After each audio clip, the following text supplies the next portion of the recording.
고금소총 야담 전설에 오신 걸 환영합니다. 재미있게 시청하시고 즐거운 하루 되시기 바랍니다.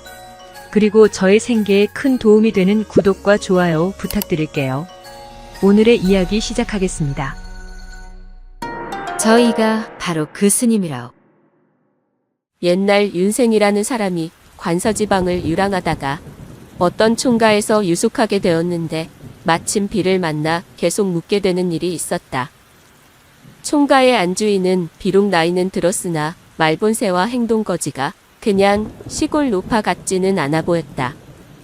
그러던 어느 하루는 그 안주인이 웃으면서 말하였다. 이보시오. 심심하지 않으시오? 내가 재미있는 옛날 이야기를 해드리겠으니 한번 들어보시겠소. 어떻소? 그것 참 좋소이다. 안주인의 말에 마침 무료해하던 윤생이 기다렸다는 듯 흥미를 보이며 대답하였다. 그러니 곧 주인 남자가 당황스러워하는 낯빛으로 다급히 안주인을 말리고 나서더니 말하였다. 당신은 좋지도 않은 이야기를 또 들추어내서 하려고 하오. 그 창! 남편의 퉁퉁거리는 말에 안주인이 남편에게 말하였다. 당신이나 나나 다 늙은 마당에 그 얘기를 한다고 한들 뭐가 그리 해로운 것이 있으며 뭐가 그리 수치스럽겠소. 그러더니 안주인이 이야기를 들려주기 시작하였다. 나는 본시 초산 기생이었답니다. 내 나이 16살 초산에 부임한 사또와 사랑에 빠져 그와 함께 살게 되었지요. 그러던 어느 날 사또가 한양으로 다시 돌아가게 되어 어쩔 수 없이 이별하게 되었는데 나를 끔찍이도 총애하던 사또가 쓰고 있던 진물이며 창고의 곡식 등 그가 가진 모든 것을 저에게 주며 말하였답니다. 내가 급히 돌아가야 하는 상황이라 너와 함께 돌아가지는 못할 것 같구나. 그러니 여기 남은 모든 재산을 정리해서 너도 곧 뒤따라 한양으로 올라오거라. 내가 오기만을 기다리고 있을 테니 그때를 기다려 함께 백년해로 해보세나.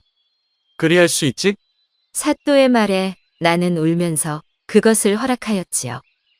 하지만 그가 떠난 후 그의 애틋한 정을 이기지 못하고 이내 그가 준 것을 모두 폐물로 바꾸고선 동자 한 놈을 데리고 길을 떠나게 되었답니다. 때마침 그때가 겨울이라 큰 눈이 내리고 가던 길마저 잃게 되었지 뭡니까? 그래서 말잡이를 해주던 동자에게 말을 버리고 길을 찾게 하였더니 불행하게도 녀석이 눈 속에 빠져 한참을 헤어나지 못하더니 죽어버리고 말았지요.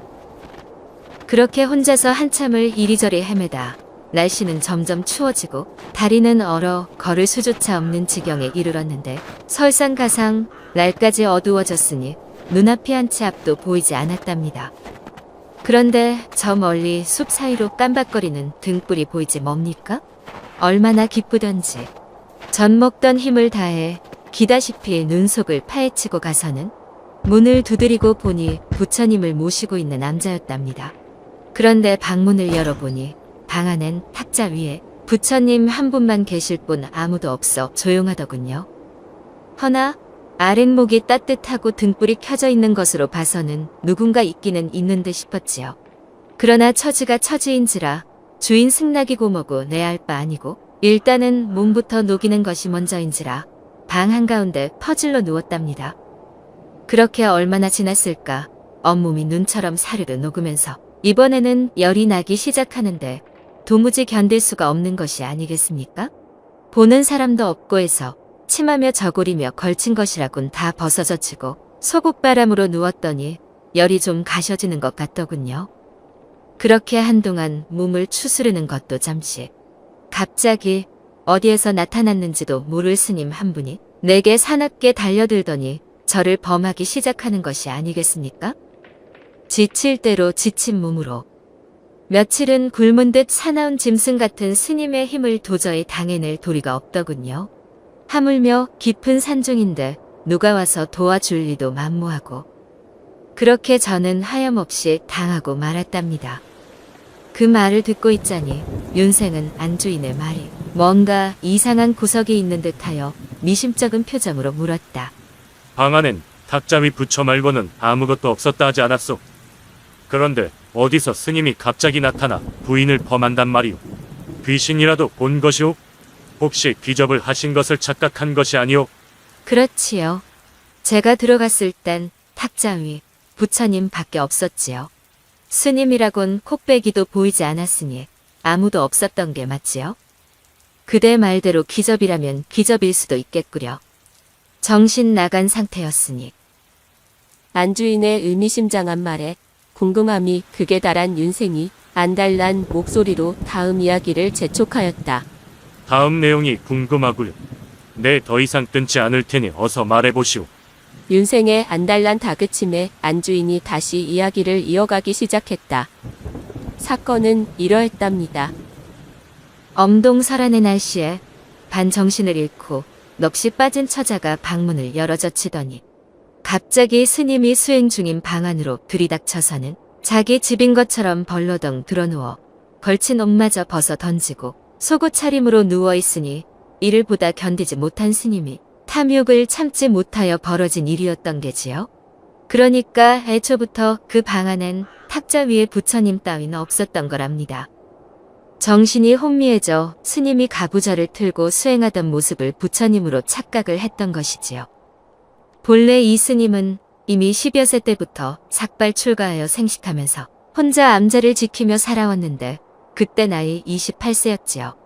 계행이 비록 높았으나 그날만큼은 어찌된 일인지 정욕의 온몸을 지배당하였으니 10수년간의 수행이 한순간에 무너진 날이 되었다 하더군요.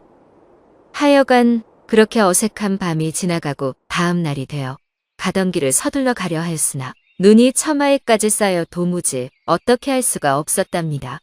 그렇게 하루는 이런 이유로 또 하루는 저런 이유로 암자에서 겨울을 나다 보니 어느덧 나와 스님의 정이 눈 쌓이듯 소복소복 두텁게 쌓여만 갔답니다. 그러던 하루는 스님이 저에게 이렇게 말하더군요. 이보시오. 인연이란 것이 참으로 묘하지 않소?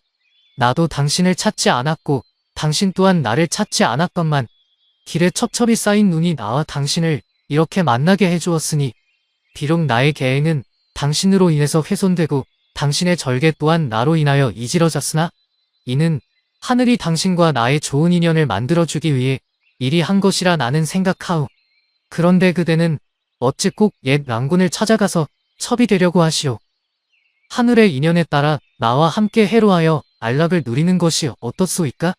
그 스님의 말이 나 또한 생각하여 보니 이치에 맞는 듯 하지 않겠소? 하여 그날로 한속하는 스님을 따라 속세에서 살게 되었는데 훗날 세월이 지나고 아들과 딸을 낳아 집안까지 넉넉해지니 이 어찌 하늘의 이치가 아니겠소. 그 말에 윤생이 집주인 내외를 번갈아 쳐다보자 안주인이 입가에 미소를 지으며 말하였다. 그러하지요. 눈치채셨겠지만 저 옆에 뾰루통한 얼굴을 한 노인네가 바로 그날의 환속한 스님이라.